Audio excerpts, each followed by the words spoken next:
প্রিয় শিক্ষার্থীবৃন্দ, আশা করি আল্লাহর রহমতে সবাই ভালো আছো। আমি গত ক্লাসে সিস্টেম অ্যানালাইসিস অ্যান্ড ডিজাইনের উপর একটি ক্লাস নিয়েছিলাম। আজকে দ্বিতীয় ক্লাস। আমরা প্রথমেই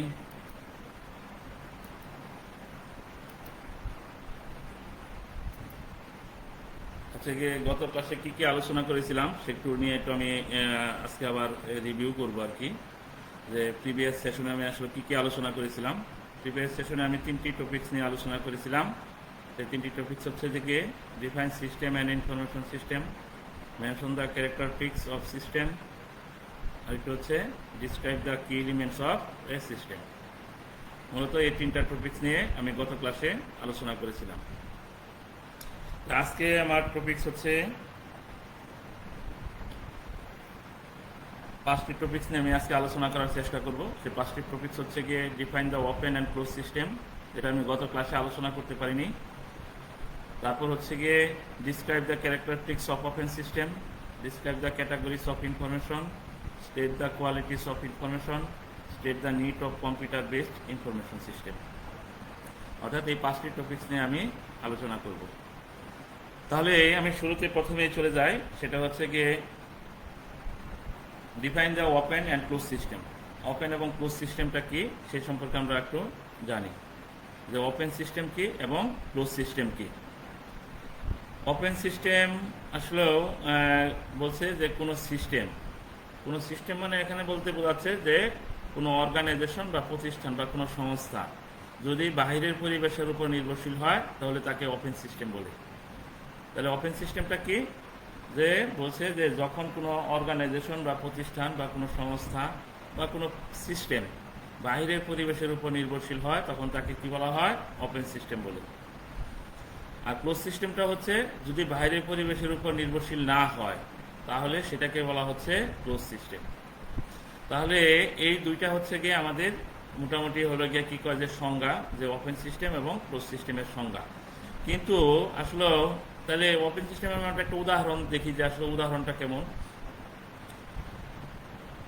আমাদের যত প্রতিষ্ঠান আছে, সংস্থা আছে বা সিস্টেম আছে সবগুলোই কিন্তু ওপেন সিস্টেম।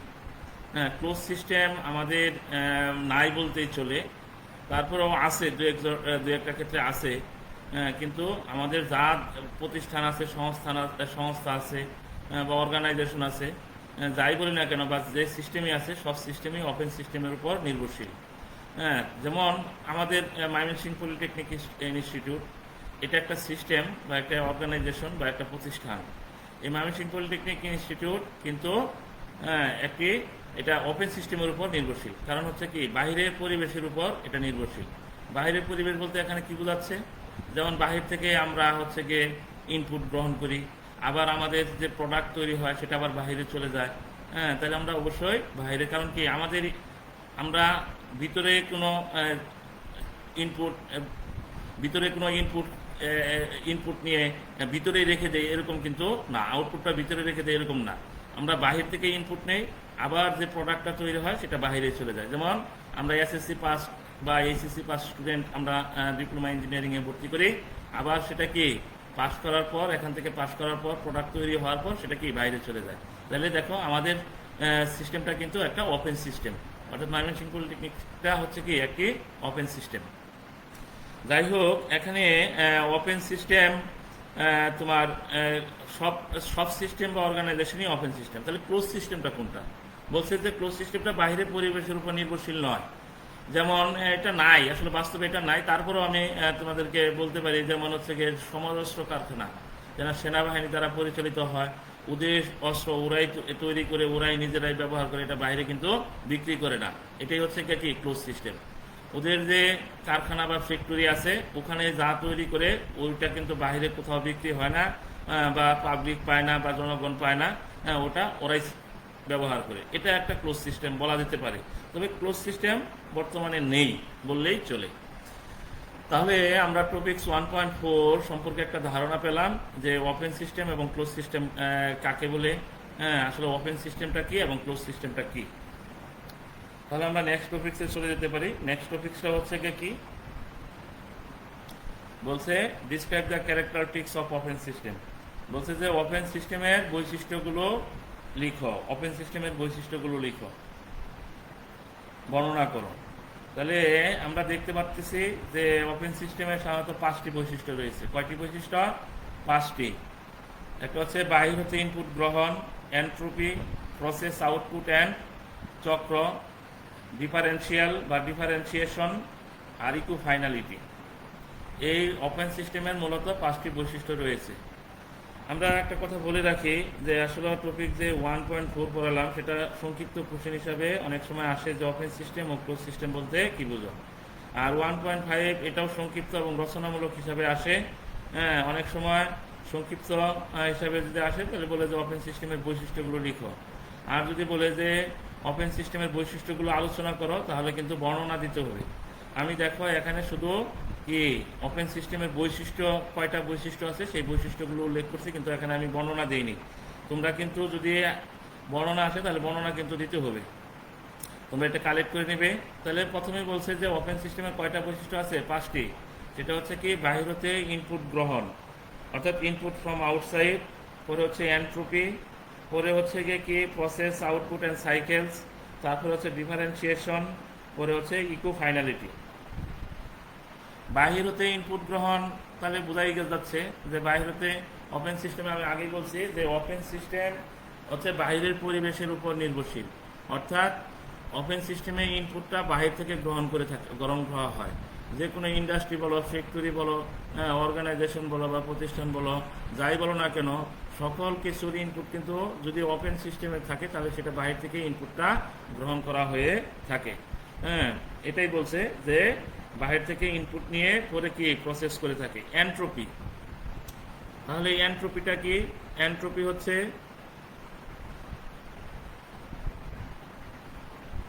সিস্টেমে যাতে কেউ ক্ষতি না করতে পারে বা সিস্টেমে কোনো রকম ক্ষতি যাতে সাধন না হয়, এটা যে প্রোটেক্ট করা হয়, এই প্রোটেক্টটাই হচ্ছে কি আমাদের এন্ট্রপি। বলছে মাঝে মাঝে কোনো ওপেন সিস্টেমের ক্ষতির সম্ভাবনা দেখা দিতে পারে। কি দেখা দিতে পারে? ক্ষতির সম্ভাবনা দেখা দিতে পারে। আর এন্ট্রপি হচ্ছে এমন একটি পদ্ধতি বা সিস্টেম যা উপরোক্ত ক্ষতিকে বাধা প্রদান করে।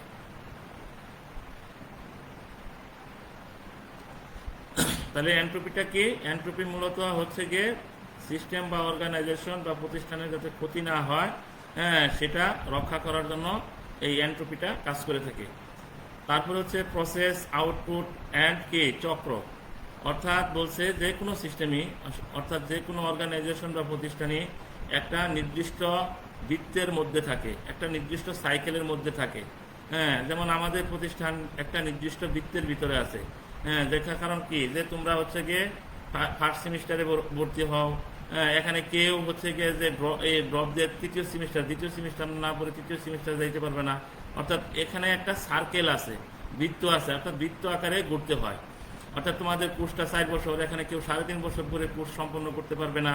হ্যাঁ, তাহলে এই প্রসেস আউটপুট অ্যান্ড চক্রে কি হয় যে একটা ইনপুট নিয়ে আসা হয়, সেটাকে প্রসেস করা হয়, প্রসেস করার পরে সেটা আউটপুট পায় এবং সমস্ত প্রক্রিয়াটা একটা সাইকেলের মাধ্যমে ঘুরে থাকে। এটাই হচ্ছে গিয়ে প্রসেস আউটপুট এবং চক্র। পরে হচ্ছে ডিফারেন্সিয়েশন। ডিফারেন্সিয়েশনটা কি?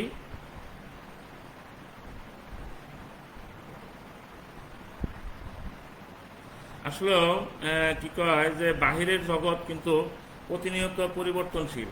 এখন বাহিরে কি চাচ্ছে আর আমরা কি দিচ্ছি, আমাদের প্রোডাক্ট কি হচ্ছে, বা ফ্যাক্টরির বা অর্গানাইজেশন বা প্রতিষ্ঠানের ইন্ডাস্ট্রির কি প্রোডাক্ট তৈরি করছে, সেটা যদি বাহিরে না চলে তাহলে কিন্তু কি কয় যে আমার প্রোডাক্ট তৈরি করে লাভ নেই বা আমি ক্ষতির সম্মুখীন হতে পারি, এবং এর জন্য আমাদের ভিতরে কি একটা মত পার্থক্য তৈরি হতে পারে।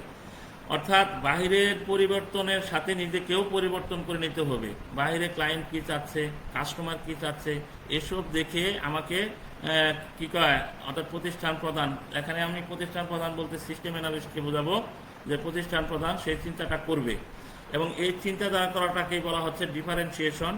অর্থাৎ বলছে যে ডিফারেন্সিয়েশন ওপেন সিস্টেমের একটি বড় বৈশিষ্ট্য। কি যখন কোনো সিস্টেম আবর্তিত হয় তখন সেখানে অবশ্যই কি নতুন নতুন চিন্তাধারার বিকাশ এবং মত পার্থক্য বা নতুন টেকনোলজির বিবর্তন হতে পারে। কারণ বাহিরের জগৎ কি প্রতিনিয়ত পরিবর্তনশীল। আর এই মত পার্থক্য সম্পর্কে ধারণা একজন সিস্টেম অ্যানালিস্টের কর্তব্য। অর্থাৎ আমি যেটা বলছি যে বাহিরের জগৎটা প্রতিনিয়ত পরিবর্তনশীল, কীভাবে কোন প্রোডাক্টটা আমার কাস্টমার খাবে বা ক্লায়েন্ট খাবে বা কোন গ্রহণ করবে, সেটা সম্পর্কে ধারণা থাকা একজন প্রতিষ্ঠান প্রধান বা একজন সিস্টেম অ্যানালিস্টের সেই দায়িত্ব জ্ঞানটুকু তার থাকতে হবে।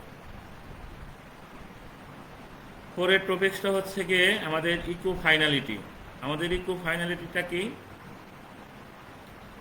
ইকো ফাইনালিটিটা হচ্ছে গিয়ে অর্থাৎ কি কয় যে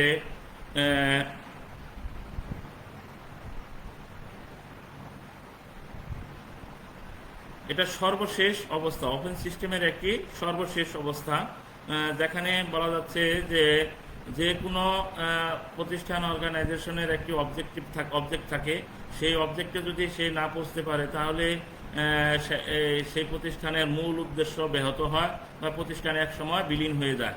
এই ক্ষেত্রে ইকো ফাইনালিটি বলতে বোঝাচ্ছে যে কোনো কিছুর একটি ফাইনাল দিকে নিয়ে যেতে হবে। অর্থাৎ এই সমস্ত কাজকে যখন আমি একটি ফাইনাল প্রোডাক্ট হিসাবে তৈরি করব তখনই হচ্ছে গিয়া কি সেটা আমার ইকো ফাইনালিটি। বলছে ওপেন সিস্টেমের একটি বড় বৈশিষ্ট্য হচ্ছে তার উদ্দেশ্য বাস্তবায়ন হয়েছে কিনা তা পরীক্ষা করা। এই পরীক্ষা করাটাকেই বলা হচ্ছে ইকো ফাইনালিটি। তাহলে আমরা হচ্ছে মোটামুটি ওপেন সিস্টেমের 5টি বৈশিষ্ট্য নিয়ে একটু আলোচনাও করলাম যে ওপেন সিস্টেমের কয়টি বৈশিষ্ট্য? 5টি বৈশিষ্ট্য রয়েছে। একটা হচ্ছে বাহির থেকে ইনপুট গ্রহণ, অর্থাৎ আমি বলছি যে ওপেন সিস্টেম না, যে কোনো সিস্টেমই বর্তমানে কি করে বাহির হতে ইনপুট গ্রহণ করে, অর্থাৎ বাহিরের পরিবেশের উপর নির্ভরশীল হয়। আর এন্ট্রপি হচ্ছে যাতে প্রতিষ্ঠান বা অর্গানাইজেশনের ক্ষতি সাধন না করতে পারে সেই দিকে একজন সিস্টেম অ্যানালিস্টের খেয়াল রাখতে হবে। আর প্রসেস আউটপুট এবং চক্র মানে হচ্ছে বা সাইকেল হচ্ছে যে আমি যে ইনপুটটা গ্রহণ করছি সেটাকে প্রক্রিয়াধীন করতে হবে, প্রক্রিয়া করে রেডি করতে হবে, রেডি করে আউটপুট দিতে হবে, এবং এই সমস্ত কাজটা একটা সাইকেলে অর্থাৎ একটা নির্দিষ্ট সময়ের মধ্যে করতে হবে। আর ডিফারেন্সিয়াল হচ্ছে গিয়ে যে বাহিরের জগৎ ক্রম পরিবর্তনশীল, সেখানে হচ্ছে গিয়ে কি ক্লায়েন্ট কি চাচ্ছে বা কাস্টমার কি চাচ্ছে সেই অনুযায়ী নিজের প্রোডাক্ট তৈরি করাকেই বলা হচ্ছে কি ডিফারেন্সিয়াল অ্যাসিয়েশন। অর্থাৎ এই ক্ষেত্রে প্রতিষ্ঠান প্রধান সেই সম্পর্কে সম্যক ধারণা তার থাকতে হবে।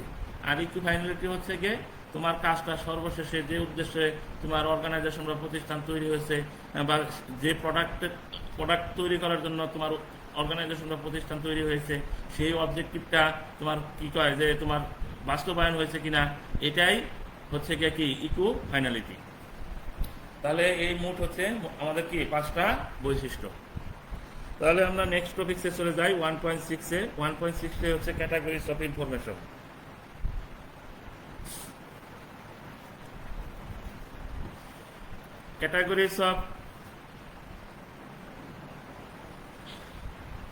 ক্যাটাগরিজ অফ ইনফরমেশনটা কি?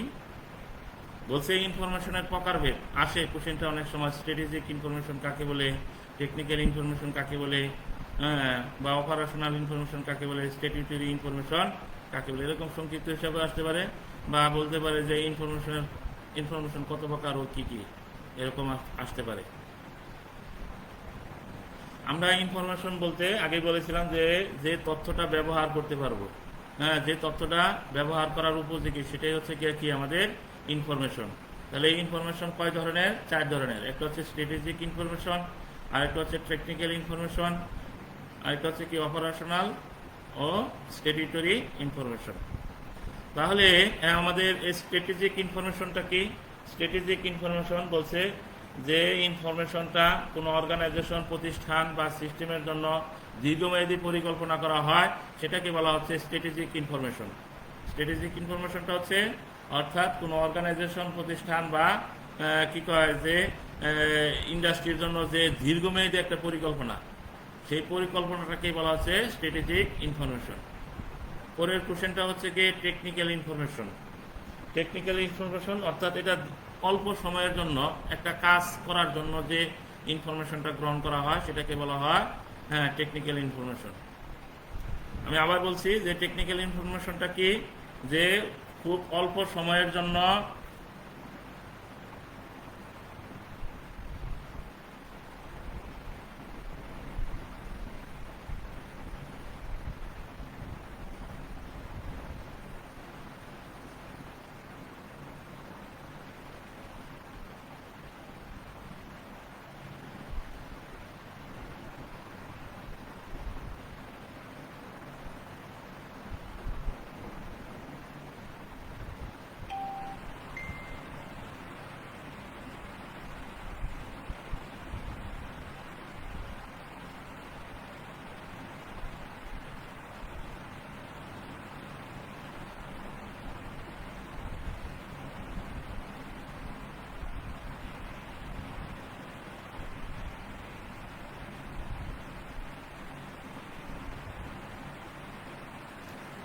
তাহলে সরি কি কর টেকনিক্যাল ইনফরমেশনটা হচ্ছে কি, যে বলছে যে খুব অল্প সময়ের জন্য যে ইনফরমেশনটা গ্রহণ করা হয়, অর্থাৎ কোনো অর্গানাইজেশন বা প্রতিষ্ঠানের কোনো কাজ করার জন্য খুব অল্প সময়ের জন্য যে তথ্য বা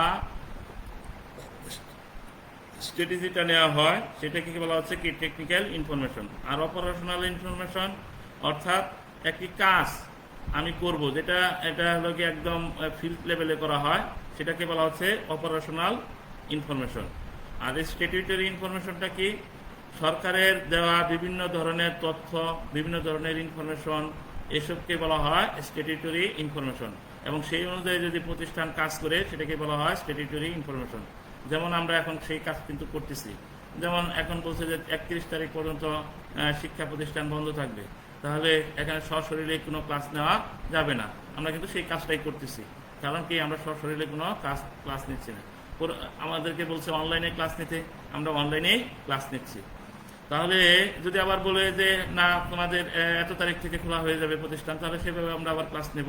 এটাকে বলা হচ্ছে স্ট্যাটিউটরি ইনফরমেশন, অর্থাৎ সরকারের বিভিন্ন ধরনের তথ্য বা ইনফরমেশন, বিভিন্ন সময় বিভিন্ন ধরনের রুলস বা রেগুলেশন বা নিয়ম বেঁধে দেওয়াটাকে বলা হচ্ছে স্ট্যাটিউটরি ইনফরমেশন। এবং সেই অনুযায়ী যদি প্রতিষ্ঠান পরিচালিত হয় সেটাকে বলা হচ্ছে স্ট্যাটিউটরি ইনফরমেশন।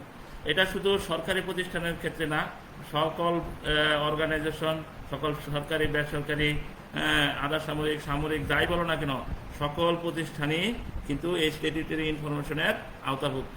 কারণ কি গার্মেন্টস দেখো বন্ধ ছিল বা ইন্ডাস্ট্রি বন্ধ ছিল, সেটা কিন্তু ইচ্ছা করলেই তারা খুলতে পারে নাই, কিন্তু সরকার ইনফরমেশন দিচ্ছে বা সরকার একটা নির্দেশ দিছে, সেই অনুযায়ী কি সেই তারপরে ইন্ডাস্ট্রি বা গার্মেন্টস খোলা হয়েছে।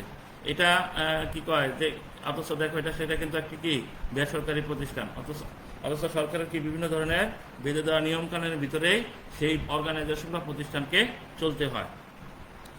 তাহলে স্ট্র্যাটেজিক ইনফরমেশন সম্পর্কে আমরা একটা ধারণা পেলাম। তাহলে আমাদের ইনফরমেশন কয় ধরনের? ইনফরমেশন হচ্ছে মূলত 4 ধরনের। সেটা কি কি? একটা হচ্ছে গিয়ে কি কয় strategic information, technical information, operational information, আর হচ্ছে স্ট্যাটিউটরি ইনফরমেশন। স্ট্র্যাটেজিক ইনফরমেশনটা হচ্ছে যে আমি দীর্ঘমেয়াদী যে ইনফরমেশনটা গ্রহণ করা হয় সেটাকে বলা হয় স্ট্র্যাটেজিক। আর এই ইনফরমেশনটা গ্রহণ করে সাধারণত হায়ার লেভেলে, এই ইনফরমেশনটা সাধারণত গ্রহণ করে কে হায়ার লেভেল থেকে গ্রহণ করা হয়ে থাকে। পরে হচ্ছে গিয়ে টেকনিক্যাল ইনফরমেশন, বলতে স্বল্প সময়ের জন্য প্রতিষ্ঠানের কি করে যে ইনফরমেশন গ্রহণ করা হয় সেটাকে টেকনিক্যাল ইনফরমেশন বলা হয়। আর অপারেশনাল ইনফরমেশন হচ্ছে প্রতিদিনের প্রতিদিনের কাজকর্ম করার জন্য যে ইনফরমেশনটা গ্রহণ করা হয় সেটাকে বলা হচ্ছে আমাদের কি অপারেশনাল ইনফরমেশন। আর স্ট্যাটিউটরি ইনফরমেশন সরকারের দেওয়া বিভিন্ন ধরনের রুলস রেগুলেশন বেঁধে দেওয়া বিভিন্ন সময়, এই অনুযায়ী যদি প্রতিষ্ঠান বা অর্গানাইজেশন বা ইন্ডাস্ট্রি পরিচালিত হয় সেটাকে বলা হচ্ছে কি স্ট্যাটিউটরি ইনফরমেশন। তাহলে আমরা টপিকস 1.6 সম্পর্কেও একটু জেনে গেলাম যে আমাদের ইনফরমেশন 4 ধরনের হতে পারে একটা অর্গানাইজেশন বা প্রতিষ্ঠানে। তাহলে এটা আমরা পড়বো, আমরা একটু দেখবো, বাসায় দেখবো। পরে হচ্ছে টপিকস 1.7 বলছে কোয়ালিটিস অফ ইনফরমেশন, বলছে ইনফরমেশনের বৈশিষ্ট্য এবং গুণাবলী। ইনফরমেশন মানে কি? আমি ইনফরমেশনের অর্থ কি বলছিলাম? ইনফরমেশনের অর্থ হচ্ছে যে প্রসেসকৃত ডাটা, দ্যাটস মিন কি ডাটাটা অবশ্যই সঠিক হইতে হবে। প্রথম কথাটাই হচ্ছে ডাটাটা অবশ্যই সঠিক হইতে হবে।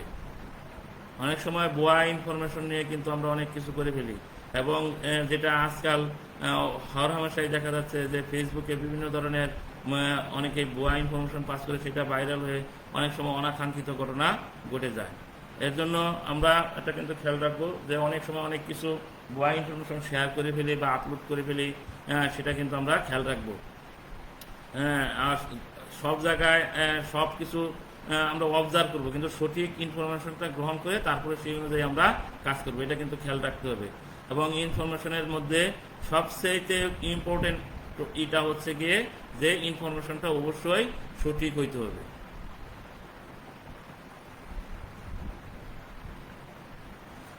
তারপরে যেটা বলছিলাম যে অসম্পূর্ণ বা অসত্য ইনফরমেশন অবশ্যই ইনফরমেশন না থাকার চেয়ে অধিকতর ভয়ঙ্কর এবং ক্ষতিকর।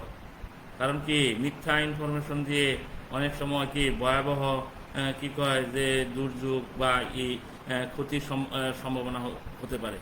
এর জন্য কোনো অর্গানাইজেশন বা প্রতিষ্ঠানের ক্ষেত্রে যখন কোনো ইনফরমেশন আমরা নিব সেটা যাচাই বাছাই করতে হবে। আগে যাচাই বাছাই করে সেই ইনফরমেশনটা আমরা নিব। কান কথা শুনবো না, আগে সেই ইনফরমেশনের কি সত্যতা কতটুকু সেটা যাচাই বাছাই করতে হবে।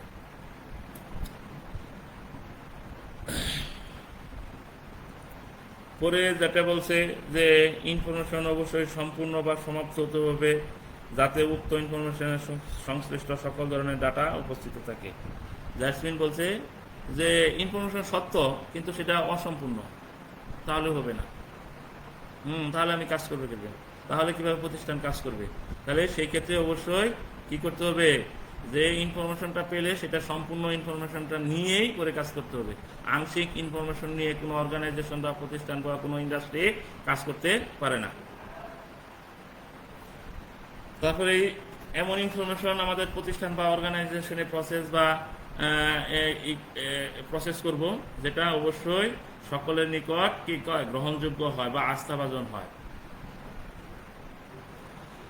তাহলে এগুলোই আসলে অনেক আছে ইনফরমেশনের গুণাবলীর ভিতর, বৈশিষ্ট্যের ভিতর। গুণাবলী বলি বা বৈশিষ্ট্য বলি, যাই বলি না কেন, যদি বৈশিষ্ট্য আসে এটাই দেব, যদি গুণাবলী আসে আমরা এটাই দেব। তাহলে ইনফরমেশনের কি কি ধরনের গুণাবলী বা কোয়ালিটি থাকতে পারে বলছে, প্রথমেই একুরেট থাকতে হবে, সমাপ্ত, আস্থাভাজন, সময় মতো, আধুনিক, সংক্ষিপ্ত, স্পেন্ডেবল এবং এর অধীনে গুরুত্ব। অর্থাৎ একুরেট মানে হচ্ছে একুরেসি, ইনফরমেশনের একুরেসিটা কতটুকু। সমাপ্ত মানে সমস্ত কিছু ইনফরমেশনটা একবারে সব অর্ধেক হলে হবে না, আংশিক হলে হবে না, সকল ডাটার উপস্থিতি থাকতে হবে। তারপরে আস্থাভাজন, সকলের আস্থাভাজন হইতে হবে। সময় মতো, সময় মতো মানে কি, এটা কিন্তু বিশাল একটা জিনিস। সময়ের কাজ অসময় করলে হবে না। এর জন্য দেখো আমাদের যেমন যে করোনা ভাইরাস, এইটার ইনফরমেশন যদি সঠিক সময়ে সঠিক জায়গায় আমরা ফিল আপ কি করে যে না করতে পারি তাহলে কিন্তু আমরা ক্ষতির সম্মুখীন হব। তখন দেশ কিন্তু ক্ষতির সম্মুখীন হবে। এর জন্য সরকার সবসময় চাচ্ছে যে সময় মতো সকল ইনফরমেশন জনগণকে পাস করা। আধুনিক ইনফরমেশনটা হতে হবে অবশ্যই লজিক্যাল। এখানে আধুনিক বলতে লজিক্যাল বোঝাচ্ছে যে এটা কি কয় যে তোমার অবশ্যই যুক্তিকতা থাকতে হবে। যে একটা ইনফরমেশন দিলাম সেটা যুক্তিকতা থাকলো না, যুক্তিকতা তুলে ধরতে হবে, এটাকে বলা হচ্ছে আধুনিক। এবং ইনফরমেশন খুব সংক্ষিপ্ত আকারে থাকতে হবে। বড় ইনফরমেশন দিলাম অনেকে মন খারাপ করে পড়লই না, বা অনেক ক্লায়েন্ট বা কি কয় যে কাস্টমার সেটা মন খারাপ করে পড়লো না। এখানে ইনফরমেশনটা খুব অল্প কথায় হাইলাইট করতে হবে। তারপরে বলছে যখন আমি কোনো ইনফরমেশন প্রেজেন্টেশন করব প্রতিষ্ঠান বা অর্গানাইজেশনের পক্ষে, সেটা অবশ্যই কি গ্রাফিক্যালি হতে হবে, গ্রাফিক্যালি এবং আকর্ষণীয় হতে হবে, দেখে যাতে সহজেই বুঝতে পারে। তাহলে আমরা ইনফরমেশন সম্পর্কে অনেকগুলো কথা বললাম। এগুলোই হচ্ছে কি কয় আমাদের ইনফরমেশনের বৈশিষ্ট্য।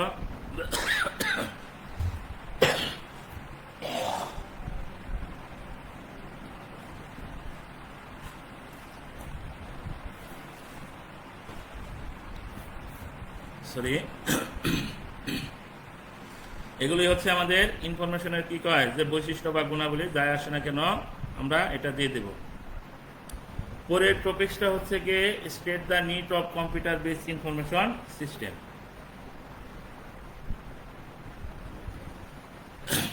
পরের কোশ্চেনটা কি, পরের কোশ্চেনটা হচ্ছে state the need of computer based information system. বলছে যে কম্পিউটার বেস ইনফরমেশন সিস্টেমের প্রয়োজনীয়তা, এটা তো বোঝাই যাচ্ছে। আসলে এখন আমাদের এই যেটাকে বলে যে সকল কিছুই এখন কিন্তু কম্পিউটারাইজড হয়ে গেছে। একটা দোকানেও এখন কি কম্পিউটারাইজড, অর্থাৎ একটা মুদির দোকান সেটাও এখন কম্পিউটারাইজড। সকল ডাটা কি কয় কম্পিউটারে কালেক্ট করে রাখা হয়। দেখবা যে দোকানদার এখন তালিকাটা বিভিন্ন ধরনের অ্যাপস ইউজ করে, সকল জায়গায় কি এখন মোটামুটি কম্পিউটারাইজড। তাহলে আসলে কম্পিউটারাইজড রাখলে কি সেখানে কি হয় যে তথ্যটা খুব সহজেই বের করা যায়, তথ্যটা সহজেই খুঁজে পাওয়া যায়, তথ্যটা সহজেই হিসাব রাখা সহজ হয়, যে কোনো ইনফরমেশন সহজে এক জায়গা থেকে আরেক জায়গায় আমরা কি পাঠাইতে পারি, হ্যাঁ, বা পাস করতে পারি। এর জন্যই আসলে একটা সিস্টেম বা অর্গানাইজেশনে কম্পিউটার বেস থাকা দরকার। কম্পিউটার বেস ছাড়া আসলে এখন যে যুগ, এই যুগে আসলে আমাদের কম্পিউটার বেস ছাড়া কল্পনাই করা যায় না একটা অর্গানাইজেশন বা প্রতিষ্ঠানের ক্ষেত্রে। কোনো অর্গানাইজেশন বা প্রতিষ্ঠান কম্পিউটার বেস ছাড়া বা কম্পিউটার বেসড ইনফরমেশন ছাড়া এখন চলাটাই মুশকিল। তাহলে আমাদের আসলে এটা তোমরা একটু পড়লে আমার মনে হয় যে তোমরা এটা দিতে পারবা নিজেদের মতো করে, যে কম্পিউটার বেস ইনফরমেশন সিস্টেমের প্রয়োজনীয়তা। এখানে অনেকগুলো আইটেম দিচ্ছে, যেমন বিশাল আকৃতির প্রতিষ্ঠানের জন্য কম্পিউটার বেস ইনফরমেশন, বিশাল আকৃতি না, এখানে ছোট আকৃতি আমি তো বলছি মুদির দোকানদারও ব্যবহার করে। এখানে যাই হোক আমি কথাগুলো লিখছি, তোমরা নিজেদের মতো করে আরেকটু সাজাই লিখবা। তারপরে বলছে কম্পিউটার বেস সিস্টেমের ফলে একই তথ্য বারবার বিভিন্ন জায়গায় ব্যবহার করা যায় এবং দ্রুত সিদ্ধান্ত নেওয়া যায়। যখন বিশাল তথ্যের সম্ভার ঘটে তখন দ্রুত সিদ্ধান্ত গ্রহণ, data manipulated, data searching, sorting এর জন্য কম্পিউটারের প্রয়োজন হয়। অনেকগুলো ডাটা তাহলে খুঁজে বের করবো কীভাবে? হ্যাঁ, আমরা কি সেই ক্ষেত্রে কি ডাটা সার্চিং করেও কিন্তু বের করতে পারি, কিন্তু ম্যানুয়ালি করলে সেটা কি আমাদের ম্যানুয়ালি দেখতে হয়। তারপরে বলছে একটি প্রতিষ্ঠানকে বিভিন্ন শাখায় প্রসারিত করা যায় কম্পিউটার নেটওয়ার্কিংয়ের মাধ্যমে, শাখা থেকে ডাটা গ্রহণ করে, যেটাকে আমি বললাম কিছুক্ষণ আগে যে আমরা শেয়ার করতে পারি। আমার 10টা প্রতিষ্ঠান আছে, তাহলে একই রকম 10টা প্রতিষ্ঠান বিভিন্ন ডিস্ট্রিক্টে আছে, তাহলে সেখানে আমি ডাটা যদি শেয়ার করতে চাই তাহলে সেটা কিন্তু আমরা এই কম্পিউটার বেস ইনফরমেশন সিস্টেমের মাধ্যমে শেয়ার করতে পারবো। যাই হোক, এগুলো আছে, তোমরা এটা পড়ে নিবা যে কম্পিউটার বেস ইনফরমেশন সিস্টেমের প্রয়োজনীয়তাটা কি, অর্থাৎ একটা সিস্টেম বা অর্গানাইজেশনে কম্পিউটার বেস ইনফরমেশন সিস্টেমের প্রয়োজনীয়তাটা কি সেই সম্পর্কে তোমরা লিখবা এক কথায়। আমরা মূলত প্রথম অধ্যায় আমাদের শেষ, আমি তারপরও একটা টপিকস তোমাদের আলোচনা করব। সেই টপিকসটা এক্সট্রা আগে ছিল, তারপরে একটু তোমাদেরকে একটু দেখাই সেই টপিকসটা কি। আমার মনে হয় অন্য কোনো অধ্যায় এটা কি আছে কিনা জানি না, আমি দেখতে হবে। সেটা হচ্ছে কি একটি প্রতিষ্ঠানের ম্যানেজমেন্ট এবং ইনফরমেশন সিস্টেমের লেভেল। বলছে একটি প্রতিষ্ঠানের ম্যানেজমেন্ট এবং ইনফরমেশন সিস্টেমের লেভেল। আমি কিছুক্ষণ আগে সেই কথাটা কিন্তু বলছিলাম যে স্ট্র্যাটেজিক ইনফরমেশনটা কে গ্রহণ করে, হায়ার লেভেলে যারা তারা গ্রহণ করে থাকে। ঠিক আছে, স্ট্র্যাটেজিক ইনফরমেশনটা দেখো, খেয়াল করো, এই যে দেখো এই যে স্ট্র্যাটেজিক ইনফরমেশন, স্ট্র্যাটেজিক প্ল্যানিং, হ্যাঁ, এটা হচ্ছে আপার লেভেলের কর্মকর্তা বা কর্মচারী যারা আছে সেটা গ্রহণ করে থাকে। আর মিডিল লেভেলে যারা ম্যানেজমেন্ট করে থাকে। লোয়ার লেভেল যেটাকে বলা হয় অপারেশনাল লেভেল, অপারেশনাল ইনফরমেশন। হ্যাঁ, এখানে আসলে যে একটা প্রতিষ্ঠান কিভাবে কন্ট্রোল বা ম্যানেজমেন্ট হয়, কিভাবে ব্যবস্থাপনা হয় ইনফরমেশন দ্বারা, সেটাকে দেখাচ্ছে। হ্যাঁ, এই যে পিরামিড আকৃতির, এটা উপরে হচ্ছে আপার লেভেল আর নিচে হচ্ছে লোয়ার লেভেল। আর এখানে হচ্ছে টেকনিক্যাল ইনফরমেশন, আর একটা হচ্ছে অপারেশনাল ইনফরমেশন। এটা মিড লেভেলের যারা কর্মকর্তা বা কর্মচারী তারা সাধারণত সম্পূর্ণ করে থাকে। আর অপারেশনালটা হচ্ছে কি একদম লোয়ার লেভেল যারা ফিল্ড পর্যায়ে কাজ করে তারা সাধারণত কি করে থাকে, সম্পূর্ণ করে থাকে। এই কোশ্চেনটা তোমরা একটু পড়বা, অনেক সময় যে আসে এই কোশ্চেনটা, যে একটি প্রতিষ্ঠানের ম্যানেজমেন্ট এবং ইনফরমেশন লেভেলের মধ্যে সম্পর্ক দেখাও। তাহলে আমরা জানি যে আসলে আমি আগেই বলছিলাম যে স্ট্র্যাটেজিক ইনফরমেশনটাকে গ্রহণ করে হায়ার লেভেলের কর্মকর্তা বা কর্মচারীরা, সেটা বা ম্যানেজমেন্ট লেভেলে যারা থাকে তারা গ্রহণ করে থাকে। আর মিডিল লেভেলে সাধারণত স্ট্র্যাটেজিক ইনফরমেশন গ্রহণ করা হয়ে থাকে স্বল্প সময়ের জন্য, টেকনিক্যাল ইনফরমেশন গ্রহণ করা হয়ে থাকে। আর অপারেশনাল ইনফরমেশনটা সাধারণত লোয়ার লেভেল অর্থাৎ ফিল্ড লেভেলে যারা কাজ করে তাদের ক্ষেত্রে সাধারণত কি হয়ে থাকে। তাহলে মোটামুটি আমরা কি বলে যে আজকে টপিকস মোটামুটি আমাদের শেষ। আমরা 4টা টপিকস নিয়ে আলোচনা করলাম। সেটা 4টা টপিকস কি, একটা হচ্ছে define the open and close system, পরের টপিকসটা হচ্ছে কি describe the characteristics of open system, পরের টপিকসটা হচ্ছে কি ক্যাটাগরিজ অফ ইনফরমেশন, পরেরটা হচ্ছে কোয়ালিটিস অফ ইনফরমেশন, পরে হচ্ছে নিড অফ কি কম্পিউটার বেস ইনফরমেশন সিস্টেম। মোটামুটি আমরা এই 7টা কোশ্চেন নিয়ে সরি 5টা কোশ্চেন নিয়ে টপিকস নিয়ে আলোচনা করলাম। তাহলে ওপেন সিস্টেম ক্লোজ সিস্টেম কি আমরা বুঝে গেছি। ক্যাটাগরিজ অফ ইনফরমেশন সিস্টেম, এখানে বাইরে থেকে ইনপুট গ্রহণ করতে হয়, এন্ট্রপি থাকে, ইকো ফাইনালিটি থাকে। কথাগুলো একটু ইজ বোঝা যায়, কিন্তু তোমরা একটু পড়লেই কিন্তু যে ইকো ফাইনালিটিটা কি, এন্ট্রপিটা কি, হ্যাঁ, এগুলো কিন্তু তোমরা বুঝতে পারবা। ক্যাটাগরিজ অফ ইনফরমেশন, ওই যে স্ট্র্যাটেজিক, হ্যাঁ, strategic information, technical information, operational information, statutory information. তারপরে বলছে যে কোয়ালিটিস অফ ইনফরমেশন, অর্থাৎ ইনফরমেশনের কি কি গুণ থাকা দরকার। ওই যে আমি বললাম যে ইনফরমেশন অবশ্যই কি একুরেট হতে হবে, একুরেসি থাকতে হবে, আস্থাভাজন হইতে হবে, সময় মতো হইতে হবে, আধুনিক হইতে হবে, হ্যাঁ, এগুলো হচ্ছে কি কোয়ালিটি, একটা ইনফরমেশনের কোয়ালিটি। পরে হচ্ছে 1.8 কি state the need of computer base information system. বলছে একটা অর্গানাইজেশনে কম্পিউটার বেস ইনফরমেশন সিস্টেমের প্রয়োজনীয়তাটা লিখো। তাহলে আমি বলছি যে এটা হচ্ছে কি যে কোনো অর্গানাইজেশন না, যে কোনো মুদির দোকান বলো, এখন যে কোনো পর্যায়ে কি কম্পিউটার বেস ইনফরমেশন সিস্টেমের প্রয়োজনীয়তা রয়েছে। এটা তোমরা একটু দেখবা, বইতে একদম অনেকগুলো কি দিছে, স্টেপ দিছে, সেই স্টেপ থেকে তোমরা নিজেদের মতো পড়ে নিজেদের মতো করে বানিয়ে লিখবা। তাহলে এই হচ্ছে কোশ্চেন আগে বুঝতে হবে যে আসলে একটা প্রশ্ন কিভাবে আসছে। হ্যাঁ, এই যে এখন কি কয় যে এই যে ক্যাটাগরিজ অফ ইনফরমেশন আর কোয়ালিটিস অফ ইনফরমেশন, দুইটা কোশ্চেনই আসলো বা একটা কোশ্চেন আসলো না, কোয়ালিটিস অফ ইনফরমেশন দিয়েছিস, তাহলে কিন্তু হবে না। হ্যাঁ, ক্যাটাগরিজ অফ ইনফরমেশন মানে ইনফরমেশনের প্রকারভেদ, কোয়ালিটি মানে হচ্ছে ইনফরমেশনের বৈশিষ্ট্য বা গুণাবলী, এগুলো বুঝে কিন্তু আনসার করতে হবে। হ্যাঁ, উপরে দুইটা যেমন ওপেন সিস্টেম ক্লোজ সিস্টেম, এই কোশ্চেন সম্পর্কে তোমাদের একটাই আসবে না। আর সবসাইতে 1.5 এই কোশ্চেনটা অনেক সময় রচনামূলক হিসাবে আসে, কিন্তু তোমরা যে ভুলটা করো সেটা হচ্ছে ওপেন সিস্টেমের জায়গায় তোমরা সিস্টেমের কি কয় কি এলিমেন্ট সম্পর্কে বর্ণনা করে ফেলো। ম্যাক্সিমাম ছাত্র এই ওপেন সিস্টেমের জায়গায় হচ্ছে গিয়ে কি এলিমেন্টস, অর্থাৎ সিস্টেমের কি এলিমেন্ট সম্পর্কে বর্ণনা দিয়ে দাও। তাহলে কি হইল না। এর জন্য প্রশ্নগুলো তোমরা অবশ্যই খেয়াল রাখবা। যাই হোক, আমরা নেক্সট ক্লাসে কি কয় যে আমরা 3টা টপিকস নিয়ে দ্বিতীয় অধ্যায় আলোচনা করব। সেটা হচ্ছে state the common function of an organization. বলছে একটা সিস্টেম বা অর্গানাইজেশন বা ইন্ডাস্ট্রিতে কমন যে কাজগুলো থাকে সেগুলো কি। তারপরে বলছে state the various function of educational institute. বলছে একটা বিভিন্ন ধরনের এডুকেশনাল ইনস্টিটিউটে কি কি ধরনের কাজ থাকতে পারে সেই কাজগুলো উল্লেখ করতে বলছে। তারপরে বলছে state the function of various department of a manufacturing organization, অর্থাৎ বলছে ম্যানুফ্যাকচারিং অর্গানাইজেশনের ক্ষেত্রে যে বিভিন্ন ধরনের ডিপার্টমেন্ট থাকে সেই ডিপার্টমেন্টের কাজগুলো এখানে উল্লেখ করতে বলছে। আমি তোমাদেরকে একটি ইনফরমেশন দিতে চাই, হয়তোবা তোমরা কি কয় যে আমি আগামী 16 তারিখ থেকে 19 তারিখ আমার হচ্ছে কি বুডে কাজ আছে, কাজ করব, আর আমিও করব, আমাদের সিআই স্যারও যাবে একসাথে। তারপরে হচ্ছে গিয়ে কি কয় যে আমার ট্রেনিং আসছে 2 মাসের, অর্থাৎ আগামী 22 তারিখ থেকে অক্টোবরের 20 তারিখ পর্যন্ত আমি ট্রেনিংয়ে থাকবো। হয়তোবা দেখি এর মধ্যে কোনো হয় কিনা, ইনফরমেশন পাস হয় কিনা, কিন্তু এর মধ্যে হয়তো আমার ক্লাস নেওয়া সম্ভব হবে না। অর্থাৎ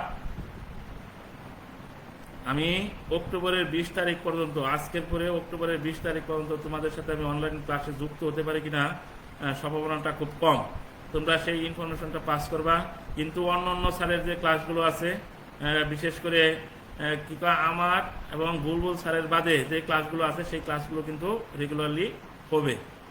যাই হোক, যদি অন্য কোনো ইয়েতে নেওয়া যায় সেটা আমরা চেষ্টা করব, কিন্তু আমার মনে হয় সম্ভব হবে না।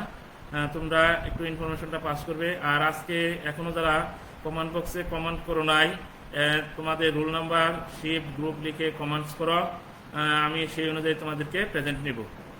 ঠিক আছে, সবাই ভালো থেকো, সুস্থ থেকো, আমার জন্য দোয়া করো, সাবধানে থেকো। বাইরে বের হলে অবশ্যই মাস্ক পরিধান করে বের হবে এবং কিছুক্ষণ পর হাত স্যানিটাইজ করবে, অযথা নাকে মুখে হাত দিবে না। হ্যাঁ, সবাই আমার জন্য দোয়া করবো, আমিও তোমাদের জন্য দোয়া করি। আজকের মতো ক্লাস এখানে শেষ করছি। আসসালামু আলাইকুম।